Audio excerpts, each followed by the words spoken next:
My husband and I had a perfect marriage until all our secrets exploded on Christmas Eve. I never thought I'd be writing this, but I'm shaken, confused, and don't know where to turn. This Christmas has been nothing short of a disaster, and I don't even know if my marriage will survive. My husband, Chris, 37 male, and I, 35 female, have been married for 12 years. On the surface, we've always had what people might call a picture-perfect marriage. He's charming, attentive, and a successful financial analyst. I work as a freelance graphic designer, which gives me flexibility to take care of our 80-year-old daughter, Emma. We've had our ups and downs, but I thought we were solid. That is, until Christmas Eve.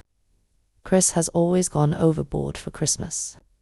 He's the kind of guy who puts up lights before Thanksgiving and spends hours finding the perfect tree. This year was no different except for one thing. He was unusually secretive. He kept sneaking off to take phone calls, coming home late from work, and hiding packages in his car.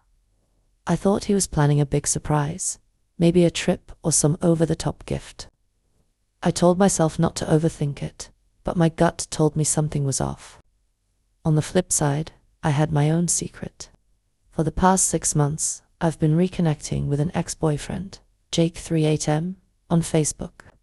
It started in essentially a Merry Christmas message last year, then the occasional check-in. But over time, our conversations became deeper, more personal. I started venting to him about Chris's long hours and how lonely I felt. Jake is single and lives across the country, so it didn't feel real. I convinced myself it was harmless. Chris and I always host a big Christmas Eve dinner for both our families. This year, the atmosphere felt tense from the start. Chris kept checking his phone during dinner, and I caught his sister giving him a disapproving look. Meanwhile, I was distracted because Jake had sent me a message earlier that day. "Merry Christmas. Can we talk? It's important." I ignored it, but the guilt was eating at me. After dinner, the adults gathered in the living room while the kids played upstairs. Chris announced he had a special gift for me and disappeared into the garage. Everyone was buzzing with excitement, assuming it was some grand romantic gesture. But when he came back, he was holding a stack of papers. "Merry Christmas, Natalie," he said, his voice dripping with sarcasm. "I hope you like your present."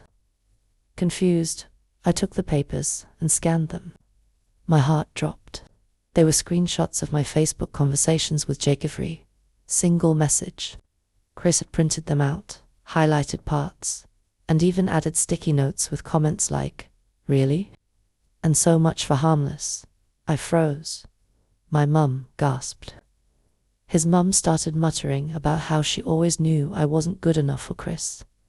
I tried to explain, but Chris cut me off. "Don't even try," he said, his voice breaking. "I've known for months.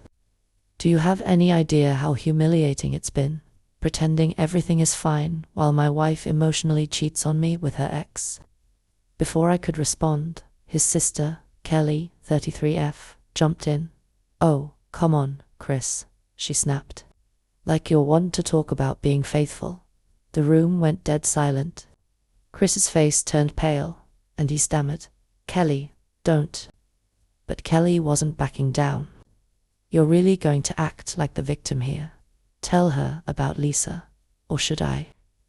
I had no idea who Lisa was, but judging by Chris's reaction, it wasn't good. After a long silence, he finally confessed. Lisa was a co-worker he'd been having an affair with for over a year. He claimed it ended months ago, but the damage was done. My whole world shattered in that moment. What followed was an explosion of emotions. Chris accused me of pushing him into Lisa's arms because I was emotionally unavailable. I fired back that he was never home, and that I only talked to Jake because I felt invisible in my own marriage. Our families were horrified. My dad tried to calm everyone down, but Chris's mum started screaming at me, calling me a homewrecker. Kelly kept yelling at Chris for being a hypocrite.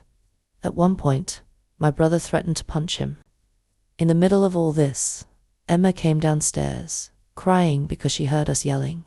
That's when I realized how badly we'd screwed up, not just our marriage, but our family. Chris and I slept in separate rooms that night. The next morning, we tried to put on a brave face for Emma's sake, opening presents and acting like everything was fine. But the tension was unbearable. After Emma went to bed that night, we finally sat down to talk. It was brutal. We both admitted to feeling neglected and unhappy, but blamed each other for it. He said he'd been suspicious of me for months, which is why he went through my messages. I told him I'd felt unloved and unappreciated for years. We both cried, we both yelled, and by the end of it, we were no closer to figuring out if we could salvage what was left of our marriage. It's been a few days since Christmas, and we've agreed to take a break. He's staying at his sister's house, and I'm here with Emma. We're planning to start couples therapy in January, but honestly, I don't know if it'll help. Part of me wants to fight for our marriage for Emma's sake, if nothing else. But another part of me wonders if we're just too broken to fix. I guess I'm asking, is it even worth trying to save a marriage when both people have betrayed each other? Or are we better off starting over?